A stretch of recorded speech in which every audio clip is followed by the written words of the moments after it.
Assalamualaikum warahmatullahi wabarakatuh. Innal hamdalillah wassalatu wassalamu ala Rasulillah wa ala alihi wa sahbihi wa man tabi'ahum bi ihsan ila yaumil qiyamah. Ibu-ibu yang semoga Allah rahmati dan Allah berkahi, alhamdulillah kita bersyukur kepada Allah atas seluruh kenikmatan yang Allah telah berikan dan Allah limpahkan kepada kita selaku hamba-Nya. Semoga kita senantiasa mampu bersyukur kepada Allah dengan cara yang Allah syariatkan, karena tidak ada yang Allah minta ketika Allah menyempurnakan nikmat kecuali satu, bagaimana kita beribadah kepadanya setelah Allah sempurnakan nikmatnya dalam kehidupan kita. Semoga perjalanan ketika kita mencari ilmu adalah perjalanan untuk mengasih, untuk mengasah hati dan kalbu kita, untuk mampu beribadah kepada Allah dengan lebih maksimal. Karena sesungguhnya tidak ada yang kita banggakan kelak ketika kita di hadapan Allah kecuali adalah membawa amalan-amalan akhirat kita, insyaAllah. Umahat yang semoga Allah rahmati dan Allah berkahi, kita lanjutkan kajian kita membahas tentang kitab At-Tadhkirah, di mana buku ini merupakan sebuah buku yang menjadi guide, menjadi penunjuk jalan supaya kita memahami bagaimana keadaan kita ketika menuju kepada alam pasti yang akan kita injak, yaitu adalah alam kematian, di mana di dalamnya ada alam kubur, kemudian di dalamnya ada alam akhirat yang akan menjadi hari pertimbangan dan hari keadilan. Dengan kita mempelajari buku ini akan menjadikan kita semakin memahami tentang hakikat kematian, karena tidak ada orang yang pandai di dalam sunnah kecuali adalah pandainya ketika dia selalu mengingat kematian dalam kehidupan. Kita urutkan supaya apa yang kita pelajari tidak kita lupakan di awal-awal mukadimah, kita urutkan dari awal sampai pembahasan kita yang terakhir. Bahwasanya di dalam pembahasan awal kita telah membahas bahwasanya dimulai oleh Imam Al-Qurtubi dengan sebuah uraian dan penjelasan bahwasanya tidak diperbolehkan bagi hambanya Allah untuk meminta kematian, tetapi hukumnya terbagi menjadi dua. Yang pertama adalah secara global, apabila kita tidak mempunyai alasan dan kondisi-kondisi mendesak, maka haram bagi seorang mukmin untuk meminta kematian. Inilah yang menjadi dasar ketika Nabi SAW bersabda di dalam salah satu hadis yang diriwayatkan oleh Bukhari Muslim, la yatamannayanna ahadakumul mauta lidurrin nazala bihi fa in kana labudda mutamanniyan falyaqul Allahumma in kana al-hayatu khairun li tawaffani wa idza kana al-wafatu khairun li tawaffani. Rasulullah mengatakan tidak boleh seseorang itu memohon kematian disebabkan karena musibah yang dia dapatkan. Kalaupun dia memang ingin sekali untuk meminta kematian, maka katakanlah, kalau memang hidup itu baik untukku, maka hidupkanlah aku, dan apabila mati itu adalah baik untukku, maka matikanlah aku. Ini merupakan hukum yang pertama, tidak diperbolehkan bagi kita meminta kematian apabila tidak ada kondisi yang mendesak. Yang kedua adalah secara tafsili, secara terperinci. Secara terperinci ternyata kita boleh meminta kematian. Kapan kita boleh meminta kematian? Disebabkan beberapa dalil yang telah diterangkan di dalam kitabullah dan sunnah. Salah satu di antara alasan kita boleh meminta kematian yaitu adalah kita khawatir. Ketika kita khawatir bahwasanya di masa mendatang kita tidak mampu istiqomah, sehingga ketika kita khawatir akan terjadinya musibah dalam kehidupan kita, maka kita meminta kepada Allah untuk diwafatkan ketika sedang istiqomah. Karena kita sepakat ternyata perkara yang paling berat dalam ibadah itu adalah istiqomah. Inilah yang dimaksudkan dari perkataan Ibunda Maryam di dalam surat Maryam yang ke-23. Ketika Ibunda Maryam diceritakan oleh Allah secara detail di dalam mushaf, fa'ajahal makhadu ila jid'in nahlati qalat ya laitani mitu qabla hadha wa kuntu nasyan mansiya. Ibunda Maryam ketika bersandar ke pohon kurma, Ibunda Maryam berkata, ya Allah, matikanlah aku, cepatkanlah, cobalah kalau saya mati supaya saya menjadi orang yang dilupakan dan tidak didoakan manusia. Berarti di sini kita mengetahui diperbolehkan seseorang itu meminta kematian apabila dia khawatir Musibah itu akan menimpa kepada dirinya dalam kehidupan agama sehingga dia ingin mati sekarang, bukan besok dan bukan lusa, bukan tahun depan tetapi tahun ini, karena khawatir tahun depan dia akan hilang istiqomahnya. Padahal kita ngerti ya, mendapatkan hidayah itu gampang, tapi menjaga hidayah setiap waktunya itu adalah susah. Kadang-kadang kita mendapatkan hidayah gampang, tetapi menjaga hidayah itu lebih susah. Berapa banyak orang yang dulu sering mengajak kita ke kajian, hari ini tidak kita dapati dia duduk di dalam kajian. Berapa banyak orang yang kita dapatkan dia senantiasa mengingatkan kita tentang puasa sunnah dan sholat sunnah, tapi hari ini ternyata mereka tidak sama sekali kemudian melaksanakan puasa sunnah ataupun mengerjakan sholat-sholat sunnah. Dan inilah yang menjadikan akhirnya kita mengetahui diperbolehkan seseorang ketika dia di dalam kehidupan meminta kematian karena khawatir dia tidak mendapatkan istiqomah. Kemudian kapan lagi kita boleh meminta kematian? Yaitu ketika kita menjumpai 6 perkara, sebagaimana yang telah dijelaskan dalam hadis riwayat Abul Abbas Al-Ghifari, ketika Nabi bersabda, badiru bil mauti sittan. Maka sebagaimana yang dikatakan oleh Rasulullah di dalam salah satu hadisnya, yaitu pada halaman yang ke-19, Allah berfirman, Rasulullah bersabda, badiru bil mauti sittan, mintalah kematian sebelum datangnya 6 perkara. Imratas subaha, yang pertama, kalau kamu melihat orang yang bodoh tetapi memimpin.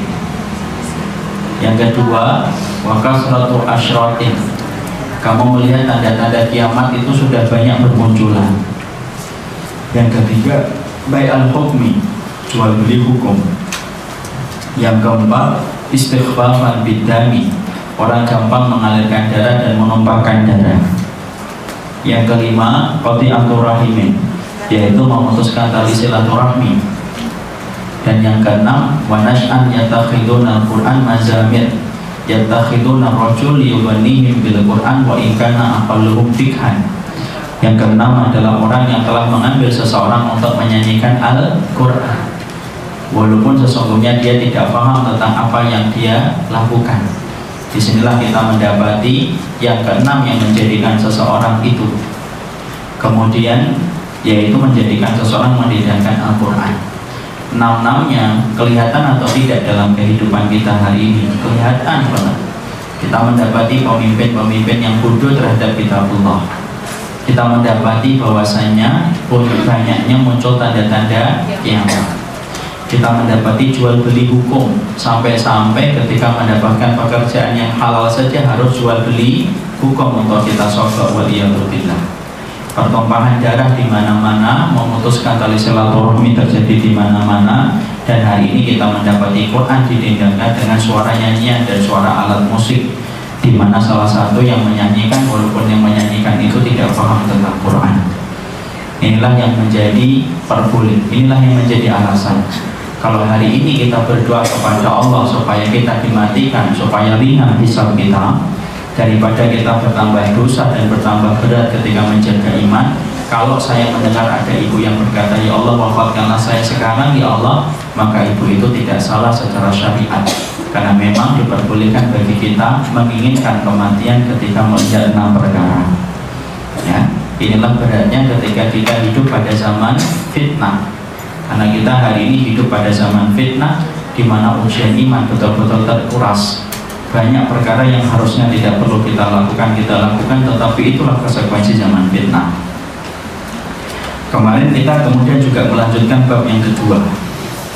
Bab yang kedua kita mengingatkan tentang kematian. Dibuka pada halaman yang ke-20. Bahwasanya kita telah mempelajari tentang mengingat kematian. Tentunya ketika kita mengatakan mengingat kematian, ada beberapa poin yang harus kita sepakati dulu. Yang pertama adalah mengingat kematian itu adalah ibadah. Apa itu konsekuensinya kalau mengingat kematian itu ibadah? Muasih. Apa konsekuensinya, makna kalau mengingat kematian itu ibadah? Selalu berbuat baik. Kenapa? Berbuat baik untuk kehidupan setelah mati. Bukan. Yang bisa saya kasih teh. Kenapa? Betul. Ketika kita mengatakan bahwasannya mengingat kematian itu adalah pahala, artinya adalah semakin banyak kita mengingat kematian, maka semakin banyak pahala yang kita dapatkan. Kita sering menganggap bahwasanya mengingat kematian itu hanyalah anjuran. Bukan anjuran dia, bukan himbauan. Tetapi mengingat kematian itu merupakan ibadah. Sebagaimana ibu kalau memperbanyak sujud banyak pahalanya, sebagaimana ibu ketika mengingat kematian, maka sesungguhnya itulah ibadah yang insya Allah kita dapatkan pahalanya. Jadi ibadah itu bukan hanya sujud dan rukuk saja, tapi termasuk cabang ibadah, yaitu adalah ketika kita mengingat kematian, sekali-kali kita berhenti sejenak untuk mengingat kematian, sesungguhnya kita mendapatkan pahala atas apa yang kita renungkan, walaupun hanya sekejap saja. Ya, dan tentunya kita paham uniknya mengingat kematian itu apa? Mengingat kematian itu justru menghidupkan hati yang mati. Sebagaimana sebaliknya, orang yang jarang mengingat kematian tetapi melihat kehidupan justru mematikan hati. Dalam kematian ada kehidupan, dalam kehidupan ada kematian. Makanya Masya Allah, orang yang mengingat kematian, maka semakin banyak dia mengingat kematian, itu merupakan ibadah. Sebagaimana zikir pagi kita ibadah. Jadi jangan sungkan untuk lagi mengatakan lagi apa mbak ibadah. Ibadah apa? Ingat kematian. Karena itu merupakan cabang ibadah yang bernilai pahala, sebagaimana sujud kita bernilai pahala. Yang kedua yang telah kita sepakati kemarin, mengingat kematian itu merupakan fitrah, di mana kita secara fitrah itu kemudian telah mengerti bahwasanya mengingat kematian itu ada kebaikan, bahwasanya mengingat kematian itu ada kebaikan. Makanya kemudian kita selalu refleks mengatakan kalau kita melihat orang yang berantakan dan berandalan, kita ngomongnya gimana? Orang kayak gini tuh orang nggak ingat mati. Yang komentar semacam itu bukan hanya orang yang ngaji ataupun yang nggak ngaji. Orang yang nggak ngaji pun ketika dia mendapati temannya itu berantakan hidupnya juga akan mengatakan kamu tuh nggak pernah ingat mati ya? Kenapa orang ngaji ataupun tidak ngaji, refleks dia mengatakan kamu tidak ingat mati ketika dia melihat orang yang berandalan? Karena hakikatnya mengingat kematian itu fitrah. Karena secara tubuh kita itu kalau kemudian dikatakan tentang kematian, syaraf-syarafnya itu hidup langsung. Tubuh kita langsung kemudian merasa. Makanya kemudian mengingat kematian itu merupakan bagian dari fitrah. Sehingga apabila kita mendapati orang yang tidak beriman pun juga ngomongnya gitu. Preman kalau dia mendapati anak buahnya itu terlalu berani, biasanya preman bosnya itu ngomong, kamu jangan gitu-gitu banget, kayak kamu tidak ingat mati aja. Padahal kemudian dia dalam keadaan menjadi preman, walaupun tidak pernah ngaji kitab at-tadhkirah, tidak pernah ikut kajian Kamis ketika ustadznya jalan-jalan kata. Kenapa semacam itu? Karena itu fitrah. Kalau itu adalah fitrah, maka sesungguhnya yang namanya fitrah ya semacam itu. Maka kemudian ketika mengingat kematian itu bagian dari fitrah, siapapun itu akan ngerti itu adalah merupakan bagian dari karakter hidup kita. Makanya orang nggak usah ingat kematian deh. Mengingat tua saja sudah menciptakan kebaikan. Baru ingat tua saja, nggak usah nyebut kata mati. Kalau jelas mengingat kematian itu memberikan kebaikan. Tapi mengingat tua saja sudah memberikan kebaikan. Makanya ibu perhatikan, orang itu kalau merasa tua dan merasa muda, mana yang lebih baik? Merasa tua. Kenapa? Kalau orang itu merasa tua, dia akan mawas diri dan dia akan berpikir tentang apa yang dia kerjakan untuk menjadi ukiran amal. Itu kalau orang merasa tua. Yang bahaya itu apa? Orang merasa muda, apalagi laki-laki 60 tahun masih merasa 17 tahun. Wah, itu bahaya. Itu biasanya akan rusak dan musibahnya banyak. Makanya kemudian kalau merasa tua saja sudah memberikan kebaikan, apalagi merasa dekat dengan kematian. Yang ketiga, kita mengerti kemarin dalam kitab at-tadhkirah, dalam pembahasan kita, kematian itu perkara yang dibenci oleh setan. Nah, mengingat kematian itu perkara yang dibenci oleh setan. Sebagaimana setan itu membenci taswif. Taswif itu apa? Dental taswif. Iya. Orang kemudian melambat-lambatkan untuk melakukan taubat. Maka sama, iblis pun tidak suka bukan hanya dengan tasbih orang yang melambatkan taubat, tapi sesungguhnya iblis itu paling tidak suka juga dengan orang yang mengingat kematian. Makanya ikrarnya setan adalah menghalangi manusia untuk mengingat kematian. Kita buka dalam surat Al-A'raf ayat yang ke-17.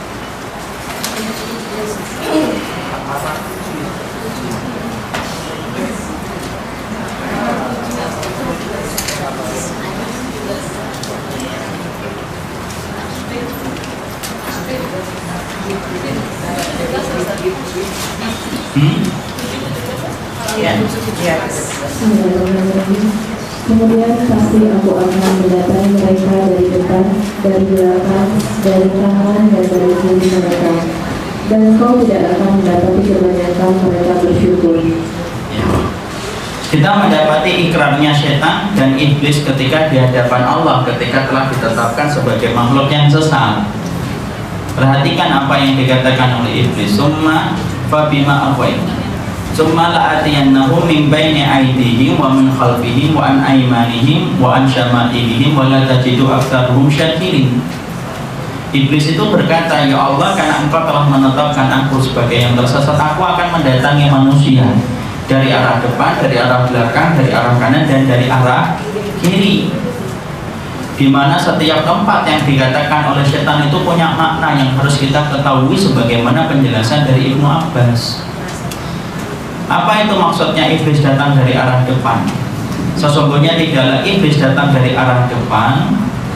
Kenapa dia mendatangi kita dari arah depan? Yaitu adalah yuhjibuhum bi akhiratihim, yaitu adalah menghalangi kita supaya kita tidak ingat akhirat kecuali sebentar saja. Makanya kalau kemudian kita sering bertanya, kenapa ya Ustaz, memori saya tentang surga itu kok nggak pernah lama, gampang sekali terhapus, kesenggol dikit hilang. Bahkan ketika kita mengingat kuburan itu ya ketika lewat ya biasa. Kenapa kok semacam itu yang menjadikan terhapusnya memori kita untuk ingat akhirat kita dan kuburan kita itu ya setan.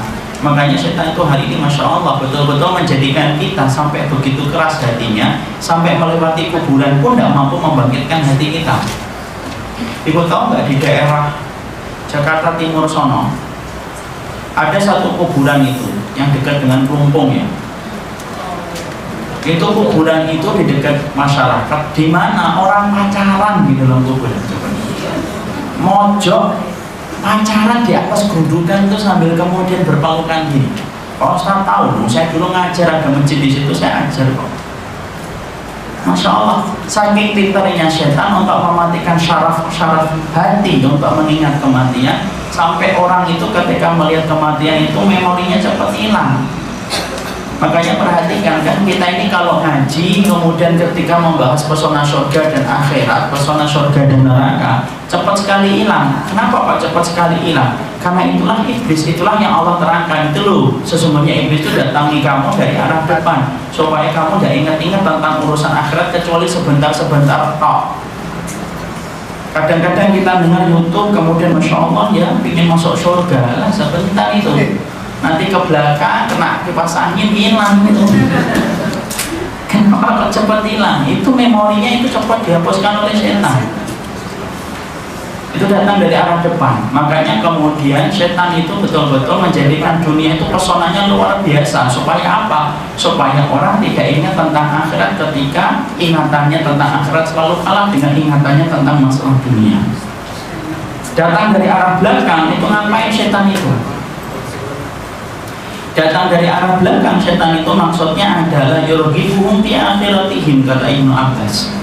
Yaitu adalah bagaimana setan itu berusaha untuk menjadikan kita senang dengan pernik-perniknya dunia. Makanya datang dari arah belakang. Kenapa mereka mendatangi kita dari arah belakang? Narik leher kita supaya senang dengan perkara-perkara duniawi. Makanya Masya Allah kan melihat pintu yang lucu, sudah 3 tahun nggak lupa-lupa pintunya itu. Masya Allah dulu pernah lihat ada pintu yang bagus banget. Kalau ibu-ibu melihatin tas, sudah 6 tahun masih ingat aja tasnya. Yang menjadikan memori kita terjaga tentang urusan dunia itu siapa? Setan. Setan yang menjadikan kita urusan dunia itu jarang lupa. Kenapa? Karena memang setan itu ingin menjadikan kita itu bertahan di dunia dan tidak ingin kematian. Datang dari arah kanan apa? Supaya kita melakukan perkara bid'ah. Jadi datang dari arah kanan supaya kita ini melakukan bid'ah. Kenapa? Setan ngerti kalau manusia itu sudah digoda dengan bid'ah dari sebelah kanannya, maka dia tidak punya waktu dan tenaga kembali untuk mengerjakan perkara yang sunnah. Kenapa? Habis tenaganya dan habis waktunya hanya ngurusin masalah-masalah bid'ah. Makanya yang kita khawatirkan itu apa? Kalau mengerjakan sesuatu yang tidak dicontohkan Nabi, habis waktumu, habis tenagamu. Banyak amalan sunnah yang belum mampu kita kerjakan akhirnya hilang, disebabkan kita mengerjakan sesuatu yang sifatnya tidak berdasar kepada Nabi. Ini contoh nyata ini. Salah satu tempat ada yang mempraktekkan satu amalan yang jelas hadisnya itu palsu, tapi karena sulit memahamkan tentang hadis palsu, tidak mampu dijadikan hujjah, ya akhirnya tetap dilakukan. Apa itu? Membaca surat Al-Ikhlas yaitu 1000 kali. Kita bisa bayangkan itu kalau betul-betul diamalkan. Pertama, berat banget kalau membaca sampai 1000 kali, terutama bagi ibu-ibu misalnya yang tidak tamat SD kan susah hitung 1000 itu. Ternyata sampai 1000 kali kemudian hitungnya, sampai kehilangan waktu bersama suaminya. Suami yang kemudian mungkin juga pulang dari kantornya atau pulang dari kerjaannya, mana ibu nak lagi baca surat Al-Ikhlas, bapak belum makan, ada apa-apa misalnya baca surat Al-Ikhlas. Hilang kan akhirnya. Disitulah kenapa para ulama sampai mengingatkan kita, jaga dirimu dari perkara bid'ah. Karena perkara bid'ah itu menghabiskan waktu dan kesempatan kita. Akhirnya apa? Sunnahnya luput, bid'ahnya kenceng. Tentunya kita harus paham ya, jangan gampang membid'ahkan, tapi jangan sensitif kalau mendengar kata bid'ah. Kenapa saya sampaikan kayak gitu? Karena kalau sudah menyebut kata bid'ah itu yang tergambar kita itu dua kelompok ekstrim. Satu, kelompok yang paling anti kalau mendengar kata bid'ah. Wah, ini ngomong bid'ah ini pasti ajaran ini mesti gitu, ini Wahabi. Padahal tidak ada hubungannya, karena sesungguhnya kalimat bid'ah itu kalimat yang diucapkan sendiri oleh siapa? Nabi Muhammad. Yang mengucapkan kalimat bid'ah itu bukan bibirku loh, bibirnya Nabi, bukan lisanku, tetapi lisannya Rasul. Mana dalilnya? Dalam riwayat Ibnu Majah, Rasulullah bersabda, fa inna asdaqal hadisi kitabullah wa khairul hadyi hadyu Muhammadin wa syarrul umuri muhdatsatuha fa inna kulla muhdatsatin bid'ah. Sebaik-baik satu urusan itu perkara apa? Sebaik-baik perkataan itu perkataannya Allah. Sebaik-baik petunjuk petunjuknya Nabi. Seburuk-buruk urusan itu urusan yang ditambahi, dan perkara yang ditambah itu perkara bid'ah. Jadi yang ngomong saya atau Rasul? Rasul. Tidak ada hubungannya dengan Wahabi. Saya juga tidak tahu tuh Wahabi dari siapa. Ya. Jadi jangan anti dulu kalau mendengar kata bid'ah. Kenapa? Yang mengucapkan kalimat bid'ah itu nabimu dan rasulmu yang kamu harapkan untuk mendapatkan surganya, yang kamu harapkan mendapatkan syafaatnya. Jadi kelompok yang pertama ini mungkin disusupi oleh musuh-musuh Allah, dibentur-benturkan kepada orang yang ingin menjalankan agama dengan benar, dibenturkan akhirnya. Akhirnya apa? Setiap dia mendengar itu kemudian menjadi sensitif dan dia menuduh bermacam-macam, padahal tidak semacam itu. Tapi juga kita tidak mengingkari ada kelompok yang kedua. Kelompok yang kedua itu apa? Yang gampang-gampang sedikit-sedikit mengatakan bid'ah. Tidak bisa, ini juga salah kelompok yang kedua ini. Karena mengatakan bid'ah itu bukan kita yang mengucapkan, tapi ahlul ilmi yang bisa menentukan ini bid'ah atau tidak. Dan ingat, persoalan yang sifatnya khilaf di antara para ulama, persoalan yang sifatnya terjadi perbedaan di antara para ulama, ya jangan katakan bid'ah kalau memang ada perbedaan di antara para ulama. Maka kemudian sikap ahlu sunnah itu di mana? Ya di tengah-tengah ini. Tidak gampang-gampang membid'ahkan, tapi juga tidak anti dengan kalimat bid'ah. Di tengah dia, indah di tengah, dan dia menyikapi dengan baik. Dan ibu juga harus paham, kalau kita hidup pada satu masyarakat yang ternyata belum siap untuk mendengar kalimat itu karena belum paham, ya sudah, kita ganti dengan nama yang lainnya tanpa merubah makna. Contohnya apa? Ini tidak dilakukan Nabi. Sama atau tidak? Sama, tetapi kalau didengar orang beda atau tidak? Beda. Kalau kemudian kita merasa bahwasanya orang-orang ini belum paham. Dan ketika kalau kita pengen berdakwah ibu di tengah keluarga, jangan langsung menyorot masalah itu. Misalkan banyak kan ibu-ibu tuh punya masalah dengan keluarga besarnya. Tolonglah ibu, jangan ngomong langsung tentang masalah itu. Kenapa? Yang paling penting tanamkan dulu akidah. Itu yang paling penting. Jangan kemudian buru-buru ngaji pulang-pulang ngomongin apa? Bid'ah. Urutannya salah. Urutannya kalau kita kembalikan ke dakwahnya para nabi, urutannya akidah dulu, baru akidah pelan-pelan, baru akan nyampe kepada persoalan bid'ah. Jangan membuat seseorang itu lari dulu dari Allah, tapi berikanlah apa? Kabar gembira. Jadilah mubasyiran, pemberi kabar gembira dulu supaya dia tertarik menerima Islam, baru kemudian kita pahamkan pelan-pelan sesuai dengan proses-proses yang ada. Jangan instan. Kenapa? Karena Allah saja ngajarin kita untuk tidak instan kok. Alam semesta ini diciptakan oleh Allah berapa hari itu? Berapa hari? Alam semesta ini diciptakan berapa hari? 6 hari, dari Ahad, Senin, Selasa, Rabu, Kamis, Jumat. Berapa hari? 6 hari, 6 masa. Padahal Allah mampu nggak menciptakan alam semesta dalam sekejap? Kun fayakun, mampu atau tidak? Mampu. Kenapa Allah ciptakan alam semesta itu 6 hari padahal Allah mampu menciptakan alam semesta dalam sekejap? Memberikan pelajaran kepada anak dan memberikan pelajaran kepada ibu. Segala sesuatu itu ada proses. Ya, jadi mendakwai pun ada proses. Pilihlah sesuatu yang sifatnya membangkitkan keinginan mereka. Misalkan keluarga kita masih jauh dari agama, ceritakan dulu pesona surga, ceritakan dulu bagaimana sirahnya Nabi, akidahnya bagaimana, supaya ketika mereka sudah punya fondasi, baru kita berikan beban-beban yang mampu mereka pikul setelah mereka mendapatkan fondasi yang benar. Memilih tema pada waktu yang salah itu berakibat ditolaknya dakwah kita itu. Coba kalau ada orang, misal ada orang kafir baru masuk Islam, kemudian langsung kita terangkan, saya Pak mau masuk Islam Pak. Ya alhamdulillah. Terangkan cerita para nabi. Nabi Ibrahim itu difitnah umur 80 tahun. Coba kira-kira jadi masuk Islam atau enggak? Enggak jadi dia masuk Islam. Artinya yang pilihlah kemudian hal-hal yang lebih baik gitu loh.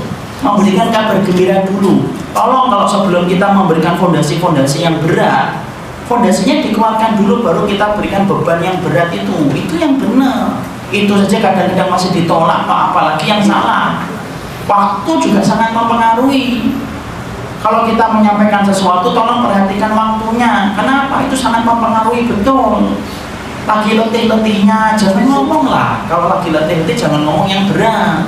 Sama ini dakwah suami, baru kena macet 6 jam, baru buka pintu, qala Allah Ta'ala. Suaminya nggak pingsan itu alhamdulillah sampai nahan marahnya. Nantilah, dia kan beli teh hangat, masakin dulu air panas, baru ngomong qala Allah Ta'ala nanti. Lu ini perkataan Allah, ya iya ini perkataan Allah, tapi waktunya juga harus diperhatikan. Kenapa? Karena banyak istri-istri yang sekarang itu mengatakan suami saya belum paham sunnah. Memang prosesnya memang pelan-pelan kok. Nah kalau ibu dapat sekejap ibu kemudian mengetahui paham suaminya sunnah itu, ya terus gampang, terus dapat pahalanya dari mana? Akhirnya nggak dapat kesabaran kan? Coba kalau ibu hari ini belum mendapati suaminya belum paham sunnah, kan ibu bisa merintih di dalam sujud. Pagi-pagi bisa memeras air mata di dalam sajadah.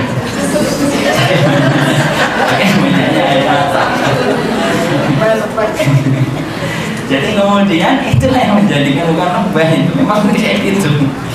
Jadi menjadikan kita sabar ketika kita kemudian mendapati kesulitan. Yang keempat, yang datang dari arah kiri. Datang dari arah kiri itu apa maksudnya? Datang dari arah kiri maksudnya adalah menciptakan supaya kita gampang melakukan dosa-dosa besar. Ya. Kemarin kita juga telah mempelajari, mengingat kematian itu banyak keutamaan yang sudah kita pelajari, yaitu membuat hidup kita menjadi tenang, berkumpulnya banyak kebaikan, akan menjadikan kita rajin beribadah, dan orang yang mengingat kematian akan dikumpulkan dengan para syuhada. Itu sudah kita sampaikan dalam pertemuan kita. Sekarang yang juga harus kita pahami. Kita buka halaman yang ke-26.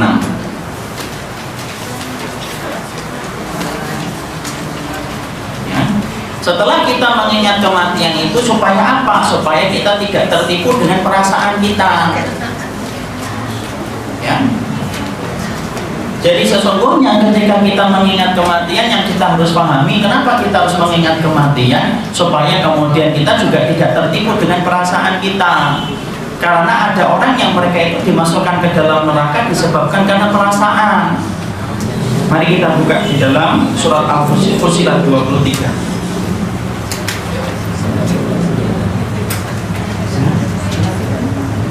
Ada di dalam bukunya, masih tidak usah Allah berfirman, wa dzalika dhannukum alladzi dhanantum bi rabbikum aradnakum fa asbahtum minal khasirin. Allah berfirman, dan demikian adalah prasangka yang telah kamu sangkakan kepada Rabbmu. Prasangka itu membinasakan kamu, maka jadilah kamu orang yang merugi. Tolong Ibu semuanya lihat ke sini. Ini ayat bicara tentang apa? Kemarin saya ingat ini, jangan dilihat dulu. Jangan dilihat dulu. Ayat ini bicara tentang apa? Apa itu? Ayat Fussilat 23.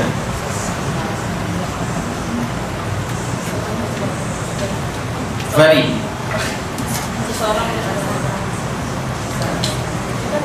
Jangan melihat terjemahnya, jangan lihat bawahnya, lihat ayatnya aja. Apa? Apa itu? Yang prasangka. Seorang terus melakukan maksiat tapi tetap mengharapkan ampunan dari Allah. Ya. Kemarin kita membahas salah satu fungsi untuk mengingat kematian itu apa? Supaya kita tidak terperangkap dengan sebuah perasaan yang sering menipu kehidupan kita. Perasaan yang menipu kita itu gimana? Kita sering berbuat dosa, kita jarang melakukan kemaksiatan, tetapi kita merasa pede bahwasanya kita itu masuk surga. Kenapa? Allah Maha Rahman, Allah Maha Baik. Sehingga kemudian banyak dosa yang kita lakukan, sedikit amal soleh yang kita kerjakan, lalu kemudian apa? Kita masih merasa bahwasanya kita ini adalah penduduk surga. Allah lalu mengingatkan kepada kita, wa dzalikum dhannukum alladzi dhanantum bi rabbikum. Itu loh perasaan yang kalian sering sangkakan kepada Rabbmu. Aradnakum fa asbahtum minal khasirin. Maka itulah kemudian yang menjadikan kamu akhirnya merugi.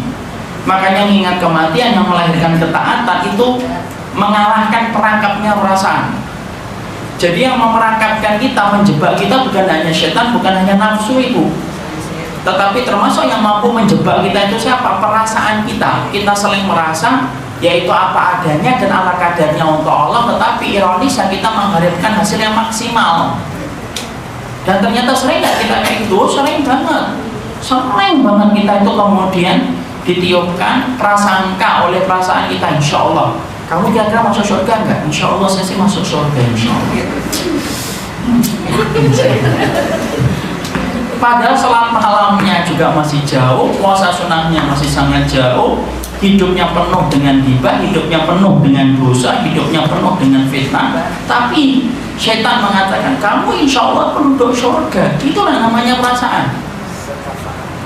Saya dulu ketika membaca ayat ini sebelum membaca tafsir tidak paham artinya itu. Tapi setelah membaca tafsir salah satunya Imam Qurtubi akhirnya paham. Ingat-ingat loh ikhwan, ingat-ingat loh ibu-ibu, sesungguhnya yang menjebak kita bukan hanya setan, bukan hanya nafsu. Yang termasuk menjebak kita itu apa? Perasaan yang meninabubuhkan kita untuk melakukan ketaatan maksimal. Ya. Jadi perasaan itu terkadang meninabubuhkan kita.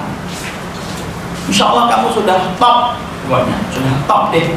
Tuh lihat daripada keluarga besar kamu, yang paling top itu kamu. Akhirnya apa? Ketika kita dininabubuhkan oleh perasaan, baru disitulah kita merasa kelak akan merugi ketika kita prasangka kita salah lu, prasangka kita terlalu besar, tidak diiringi dengan perbuatan nyata dan real untuk membuktikan prasangka kita kepada Allah. Waliyadu billah. Sekarang mari kita buka bab yang ketiga.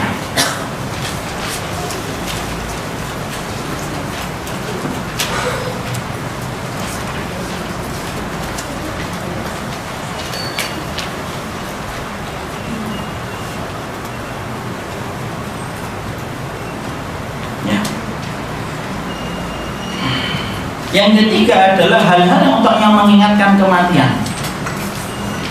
Hal-hal untuk mengingatkan kematian dan akhirat serta menyebabkan zuhud terhadap dunia. Jadi sekarang kita kemudian bahas bagaimana perkara-perkara yang mampu untuk mengingatkan kepada kematian dan akhirat yang menyebabkan kita zuhud terhadap perkara dunia. Maka yang disampaikan oleh Imam Al-Qurtubi adalah yang pertama, termasuk di antara perkara yang menyebabkan kita ingat kematian dan ingat akhirat, yaitu adalah ziarah kepada kubur. Ini termasuk di antara perkara sunnah. Ya, ini termasuk di antara perkara sunnah yang ditetapkan di dalam sunnah. Bahwasanya ziarah kubur termasuk di antara perkara sunnah yang disyariatkan dan dicontohkan oleh Rasulullah Sallallahu Alaihi Wasallam. Bahkan kalau kita merujuk kepada apa yang dilakukan oleh para salaf itu ternyata bukan hanya mereka datang ke kuburan, tetapi bahkan ada salah satu seorang salaf yang namanya Rabi bin Haytham rahimahullahu ta'ala, sampai dia itu membangun liang lahat di belakang rumahnya.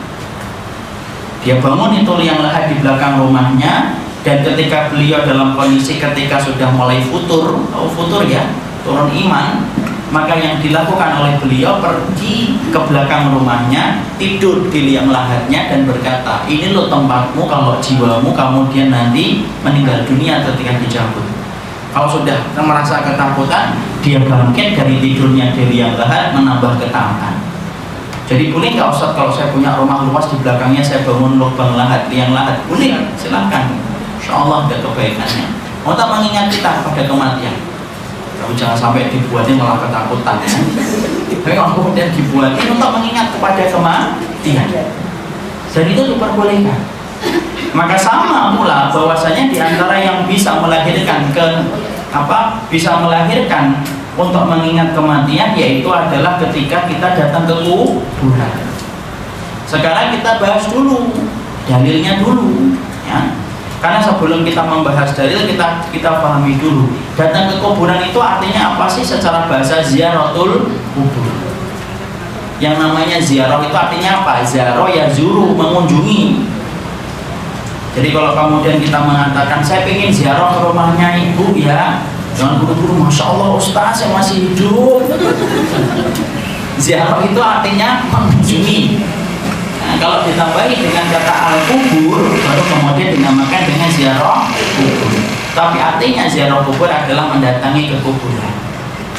Maka kita bahas dulu bagaimana syariatnya. Kenapa? Di dalam agama ketika kita bicara tentang perbuatan apapun, tidak ada yang dibutuhkan kecuali satu, dalil dan hujjah. Karena terkadang hari ini ketika kita bahas ini nanti penting, karena sekali lagi ada dua titik ekstrim, ada yang anti ziarah kubur, ada yang terlalu berlebihan di dalam ziarah kubur. Ada yang anti ziarah kubur, kan seakan-akan ziarah kubur tidak pernah dilakukan. Nah itu amalan-amalan orang yang tidak benar.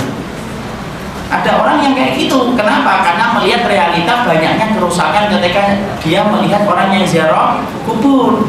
Tapi ada orang yang ziarah kubur malah terlalu berlebihan sampai akhirnya jatuh dalam perkara kesyirikan. Nah, kita perlu membahas dalilnya supaya kemudian sekali lagi di tengah-tengah antara yang berlebihan dengan orang-orang yang mereka itu anti kepada ziarah kubur dengan orang yang benar. Maka kita bahas dulu ziarah kubur itu adalah kemudian mengunjungi kubur. Maka dalilnya sebagaimana yang disampaikan dalam riwayat Ibnu Majah, di mana riwayat ini juga disebutkan oleh Imam Muslim di awal-awal hadisnya. Maka Rasulullah SAW berkata, "Kuntu nahaitukum an ziyaratil kuburi fazuruha, fa innaha tuzahidu fid dunya wa tudzakirul akhirah." Rasulullah SAW kemudian mengatakan, "Kuntu nahaitukum an ziyaratil kubur." Sesungguhnya aku dulu melarang kalian untuk menziarah kepada kuburan. Kenapa Rasulullah melarang? Karena saat itu beliau khawatir terjadinya fitnah. Fitnah yang menimpa pada agama. Maka Nabi pertama-tama ketika menyampaikan Islam melarang untuk datang ke ziarah kubur. Kemudian fazuruha, maka sekarang maka jenguklah atau maka kunjungilah. Itu namanya hukum apa? Nasikh wa mansukh. Nasakh itu apa? Yang menghapuskan hukum sebelumnya, mansukh hukum yang terhapuskan dengan hukum yang baru. Ya, itu namanya hukum apa? Nasakh dan mansukh. Fazuruha, maka kemudian kunjungilah kuburan itu sekarang, walaupun dulunya aku melarang kalian untuk datang ke kuburan. Nabi lalu mengingatkan, lalu Nabi kemudian menyebutkan apa sebabnya ziarah kubur diperbolehkan setelah sebelumnya itu dilarang. Fa innaha tuzahidu fid dunya wa tudzakirul akhirah. Karena sesungguhnya ziarah kubur itu menjadikan kita mampu zuhud dalam perkara dunia, wa tudzakirul akhirah, dan mampu mengingatkan kematian. Ini dalil. Berarti ziarah kubur itu masyru' atau tidak masyru'? Masyru' itu syariatnya ada, jelas. Jadi ini menjadi dalil untuk menjawab orang yang mengatakan apa sih ziarah kubur, tidak usah, kalau sudah meninggal aja. Tidak. Tapi yang namanya ziarah kubur itu ada syariatnya, dan itu syariatnya disampaikan oleh Nabi, walaupun awalnya dilarang oleh Nabi, kemudian dihapuskan oleh Nabi dengan syariat yang datang setelahnya untuk mengingatkan kematian dan membuat zuhud kita dalam perkara dunia. Ya. Di sini kita memahami banyak hal loh Ibu. Apa yang kita petik dalam hadis ini dulu? Yang kita petik dalam hadis ini adalah adanya perkara nasakh dan mansukh di dalam sunnah. Adanya perkara nasakh dan mansukh di dalam sunnah. Ada perkara yang dulunya boleh, kemudian sekarang tidak boleh. Contohnya apa dalam Islam itu? Nikah mut'ah. Nikah mut'ah itu apa? Nikah dengan nikah kontrak, itu nikah mut'ah. Nikah kan macam-macam itu. Ada nikah mut'ah, ada nikah misyar. Tahu nikah misyar? Nikah misyar itu seorang perempuan, dia berkata kepada seorang laki-laki yang dia senang, kemudian dia berkata, tolong nikahin saya. Atau kemudian seorang laki-laki berkata kepada seorang wanita, saya ingin nikahin kamu, tetapi saya tidak bisa untuk mendatangi kamu sebagaimana saya mendatangi istri yang pertama. Lalu istri yang kedua mengatakan boleh, datangin saja misalkan 1 kali dalam sepekan. Dengan keridhaan istri yang kedua, maka itu namanya nikah misyar. Boleh atau tidak? Boleh. Tentunya dengan keridhaan dari pihak istri. Itu boleh? Boleh. Misyar. Mim sin ya ro. Ditulis ya. Kelihatannya misyar. Jadi boleh atau tidak? Boleh. Ibu tahu nggak ada sebuah kisah nyata yang disampaikan oleh Ibnu Jauzi? Ya, Masya Allah ya. Ibnu Jauzi itu mengungkapkan salah satu fakta nikah misyar, yaitu adalah seorang pedagang yang di pasar, dia jualan kain. Dan kok kita bahas nikah misyar? Dia jualan sebentar, ini kita ceritakan sebentar. Ini yang disampaikan oleh Jauzi. Pedagang tersebut ketika berjualan, pedagang ini pedagang orangnya salih. Sampai kemudian dia bertemu dengan seorang wanita yang memakai hijab, memakai niqab. Lalu kemudian apalah daya, tiba-tiba angin berembus dengan begitu kencang, niqab itu tersingkap. Lalu kemudian wanita tadi yang mendatangi dan menawar kain itu tersingkap niqabnya dan kelihatan. Sampai kemudian akhirnya pedagang itu berkata astagfirullah ketika dia melihat kecantikan wanita yang berniqab tersebut. Maka kemudian dia diam. Kemudian wanita ini memberanikan diri untuk berkata kepada laki-laki yang soleh. Ingat loh Ibu, menawarkan diri kepada laki-laki yang soleh itu boleh secara syar'i. Dia berkata, sesungguhnya aku ini sedang bukan mencari pakaian, tapi aku untuk mencari suami, dan tidak ada laki-laki soleh yang aku lihat kecuali dirimu. Maukah kamu kemudian menikah dengan dirimu? Maka kemudian akhirnya sang laki-laki itu berkata, pedagang itu berkata, aku tidak bisa, aku sudah menikah dan aku tidak ingin untuk melukai hati istriku, karena kemudian dia sudah punya anak. Kalau kamu kemudian berkenan, maka cari yang lain. Maka perempuan itu berkata, kamu bisa datangi aku sesuai dengan keridhaanmu tanpa saya harus memaksakan keadilan. Artinya harus sama. Jangan buru-buru komentar ya. Ini ceritanya disampaikan Ibnu Jauzi. Maka kemudian kalau begitu ya sudah, kalau memang kamu mau, Maka kemudian perempuan itu rela untuk didatangi sesuai dengan waktu yang telah ditentukan oleh seorang laki-laki. Boleh tidak? Boleh. Mungkin disampaikan solusi kok ini termasuk soal itu pernikahan yang diperbolehkan untuk menjaga fitnah. Maka kemudian laki-laki ini kemudian menikahi perempuan itu, dan perempuan ini hanya didatangi habis duhur, ya, habis duhur sampai lama tidak kemudian ketahuan, sampai istri mulai merasa ini ada yang beda dengan suami saya. Lalu kemudian sang istri berkata, dia solehah, dia berkata kepada pembantunya, kamu ikutin suamiku apa saja yang dia lakukan sehari ini. Maka kemudian akhirnya sang majikan itu memerintahkan anak buahnya ngikutin orang yang soleh itu pedagang kain tersebut di pasar. Kemudian ketika dia diikuti dan akhirnya tahu ketika habis dulu dia mengunjungi dan dia tanya-tanya itu siapa? Itu istrinya pedagang kain di pasar. Perhatikan, anak buahnya kemudian langsung mendatangi siapa? Mendatangi istrinya. Istri berapa? Pertama, dan berkata, ini yang dilakukan suamimu. Coba lihat perkataan dari sang istri yang soleh. Dia berkata, sudah tutup masalah ini, biarkan aku saja yang tahu. Lalu kemudian akhirnya betul-betul nutup dan tidak pernah disenggol sama sekali, walaupun dia tahu nih kalau habis duhur suaminya pergi ke istri yang kedua. Dia kemudian diam saja karena tahu bahwasanya itu adalah syariat diperbolehkan bagi laki-laki umatnya nanti. Kemudian dia diam sampai akhirnya Allah takdirkan apa? Allah takdirkan beliau meninggal dunia, sang laki-laki. Maka meninggalkan sejumlah warisan yang cukup banyak, sekitar 7.000 dinar. Ya. Maka dia bagi-bagi, dan ketika dia bagi dulu untuk putranya. Kenapa? Laki-laki itu punya putra dari istri pertama, dikasihkan. Kemudian ada sisanya itulah yang dibagi antara beliau dengan istri yang kedua. Dia ngomong, anak buahnya lagi, sini nak, sini anak buahku. Ini kamu tahu kan suamiku punya istri berapa? 2. Ini adalah hartanya dia, kasihkan ke dia. Kasihkan ke dia. Karena itu haknya dan aku tidak akan memasukkan api neraka ke dalam perutku. Masya Allah. Kemudian dibawa, kemudian diketok pintunya, dan kemudian ditanya, siapa? Saya adalah anak buah. Dari siapa? Anak buahnya siapa? Anak buahnya fulan. Ya, dia tahu itu suaminya. Dia diam, kemudian dia berkata, ada urusan apa? Beliau telah meninggal dunia. Jadi nggak ngerti istri yang kedua kalau meninggal. Lalu kemudian sang istri telah membagi hartanya. Dan inilah hak yang ini hak milik. Sang istri kedua itu nangis. Dia tahukah? Tahu. Kalau begitu sampaikan lagi kepadanya, harta ini bukan hak saya. Loh kenapa? Karena laki-laki itu telah menceraikan saya sebelum dia meninggal dunia. Sampai Ibnu Jauzi itu menerangkan 2 potret wanita yang soleh. Yang cerita siapa? Ibnu Jauzi. Ya?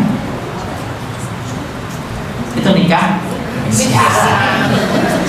Jadi kemudian disitulah kita paham, termasuk di antara pernikahan yang kemudian dulu dihapuskan. Kalau misal dihapuskan atau tidak dihapuskan. Yang termasuk dihapuskan itu nikah apa? Nikah mut'ah itu dihapuskan, yaitu nikah dengan niatan untuk bercerai, yaitu nikah kontrak. Dulu kenapa diperbolehkan? Karena banyak para sahabat yang berjihad dan khawatir kemudian terjadinya perzinahan. Kenapa? Perzinahan itu lebih parah. Makanya masyarakat kita hari ini tuh membingungkan. Kalau ada suaminya berzina malah diridhoi, waliyadzubillah.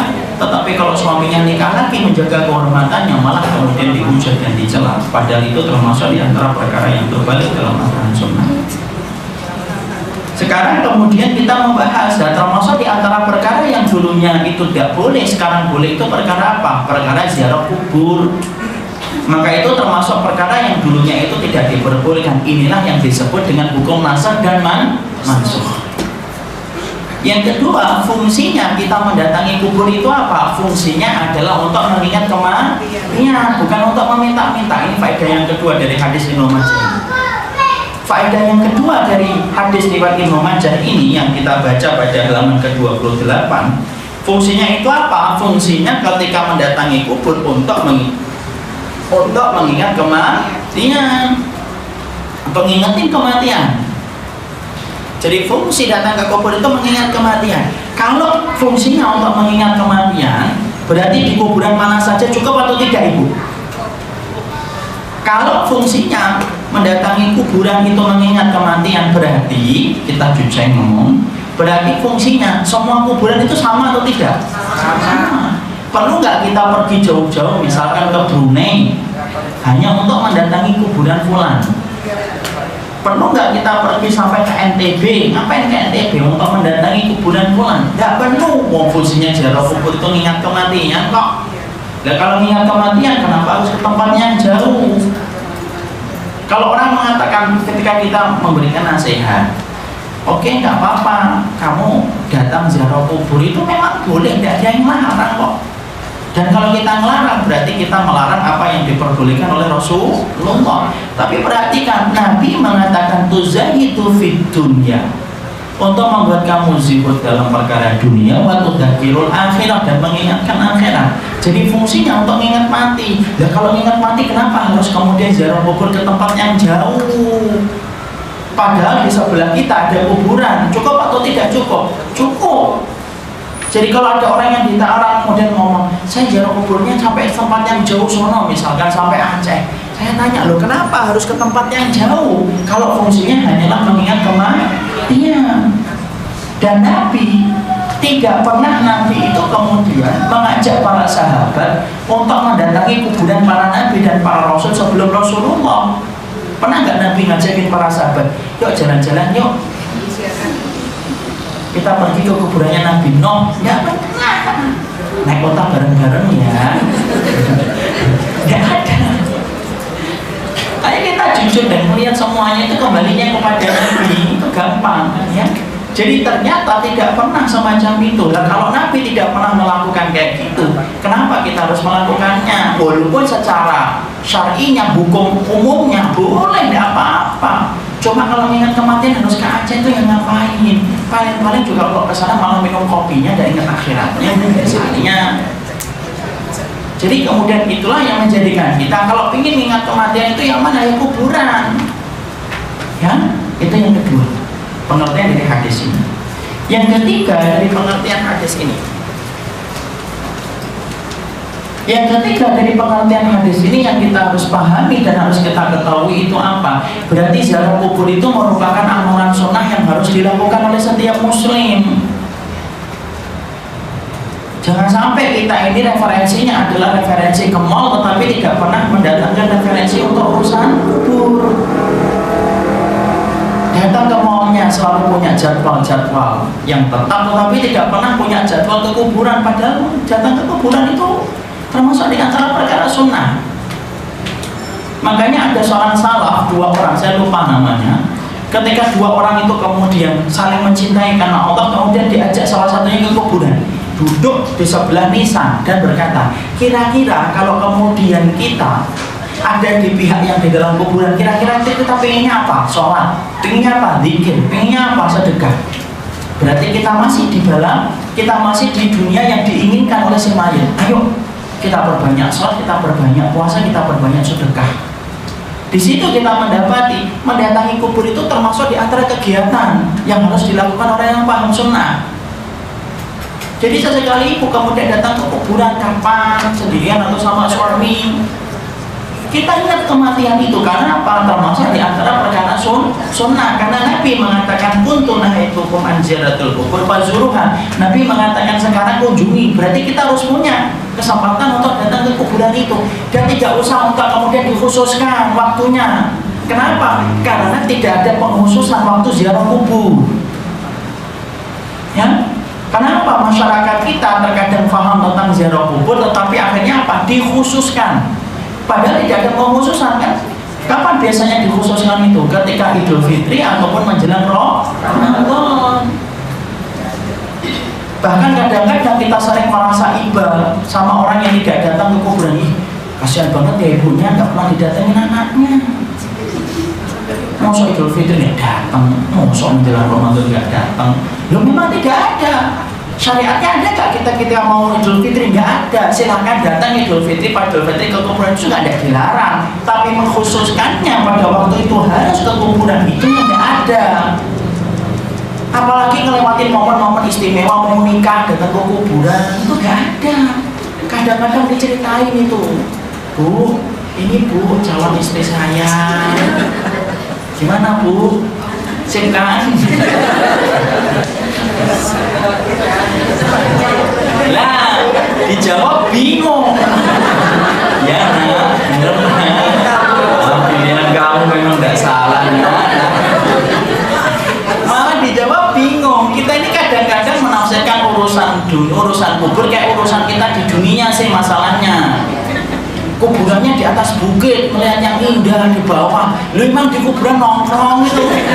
Gak ada Ibu, karena kita sering gak paham, sering mengartikan urusan dunia dengan urusan kubur, sering menafsirkan itu dengan urusan dunia. Salah. Jangan pernah menafsirkan urusan dunia itu urusan kubur dengan urusan dunia. Itu salah. Itu salah itu. So bagaimana kita sering komentar tuh, kalau kemudian ada kuburan, kemudian rumput-rumputnya tinggi, kita sering komentar jelek kepada keluarga pemilik kuburan itu. Kasihan banget ya, untuk sampai tinggi-tinggi rumputnya. Loh, kalau sampai rumputnya tinggi pun tidak ada mempengaruhi di bawahnya itu. Kenapa? Karena cara kita menjenguk orang ketika telah meninggal dunia itu dalam untayan doa.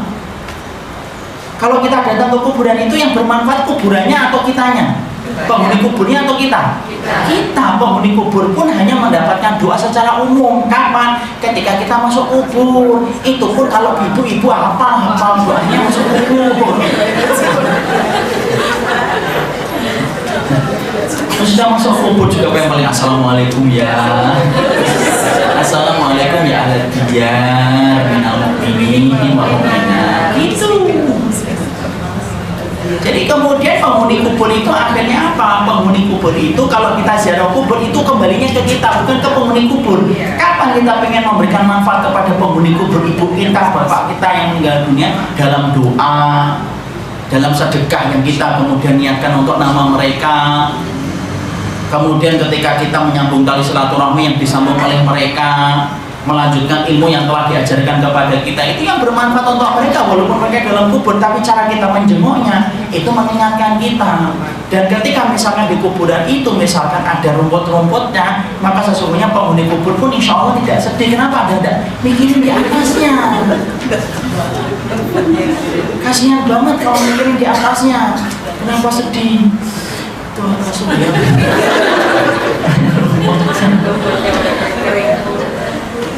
Tetapi dibersihkan boleh atau tidak boleh? Boleh, tidak apa-apa. Dibersihkan boleh saja, disiram boleh atau tidak boleh, tidak apa-apa. Apalagi kalau ada sebuah wasiat itu, ada seorang cerita kisah kan, ada seorang istri sebelum meninggal dunia, jangan nikah lagi ya mas, kecuali kuburan itu kering. Kuburannya nggak kering, ternyata disirami sama kakaknya. Kamu ngapain di sini? Ini loh istrimu, adikmu nyuruh aku untuk nyiramin kuburannya setiap hari. Oh pantas gak kering-kering.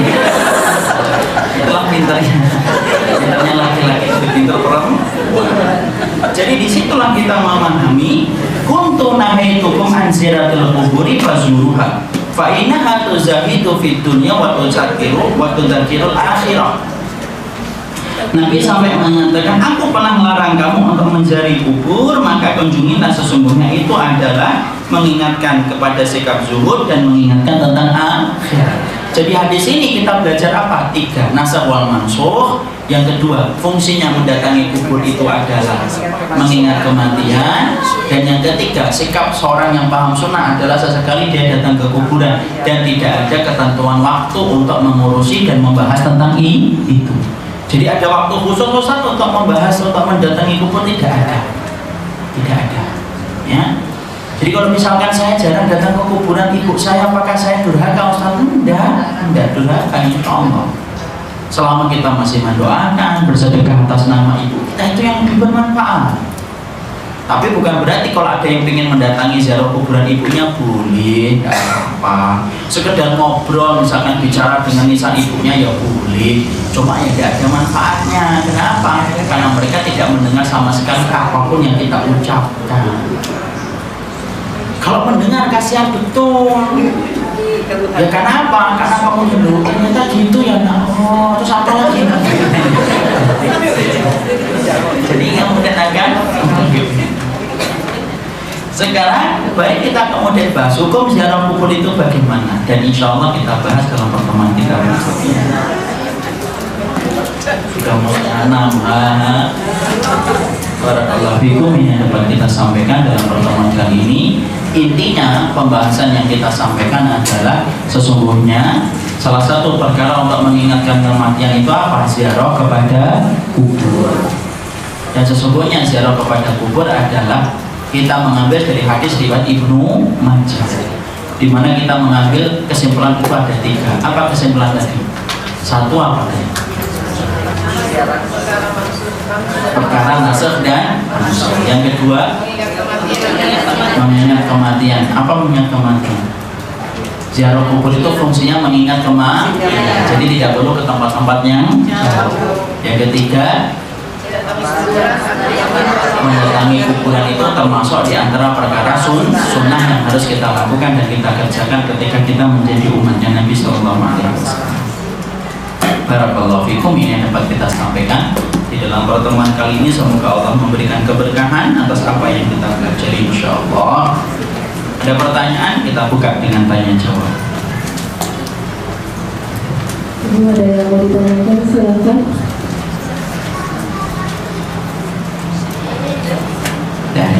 Kalau tidak ada, kita cukupkan kajian kita dalam kesempatan hari ini. Semoga Allah memberikan keberkahan atas apa yang kita pelajari. Subhanakallahumma wa bihamdika asyhadu an la ilaha illa anta astaghfiruka wa atubu ilaika. Assalamualaikum warahmatullahi wabarakatuh.